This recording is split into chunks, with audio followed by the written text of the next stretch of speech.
ব্লগে তোমাদেরকে স্বাগত। চলে এসেছি নতুন একটা চটপটে রেসিপি নিয়ে। আমাদের লাগছে হচ্ছে টমেটো কুচি, পাঁপড় ভাজা, এরকম ফোল্ড করে নেবে তোমরাও পাঁপড়টাকে। লাগছে হচ্ছে ধনে পাতা, লাগছে হচ্ছে টক ঝাল মিষ্টি চানাচুর, তোমরা চাইলে ঝালটাও ইউজ করতে পারো। এবার চাটটা আমাদেরকে প্রথমে রেডি করতে হবে। টমেটোর মধ্যে আমি দিয়ে দিচ্ছি হচ্ছে চানাচুর, দিয়ে দিচ্ছি হচ্ছে ধনে পাতা,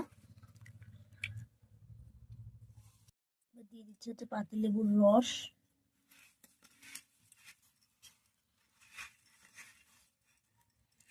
এবার তোমরা চাই যদি ঝাল পছন্দ করো তাহলে এর মধ্যে অ্যাড করে দিতে পারো হচ্ছে কাঁচা লঙ্কা বা গোলমরিচ গুঁড়ো। আমি যেহেতু ঝাল খাবো না তার জন্য আমি এখানে কোনোটাই অ্যাড করিনি। তো রেডি হয়ে গেছে আমাদের চাট, তো রেডি হয়ে গেছে আমাদের পাঁপড়ের চাট। ভিডিওটা কেমন লাগলো অবশ্যই কমেন্টে জানাবে। দেখা হবে নেক্সট ভিডিওতে। টাটা।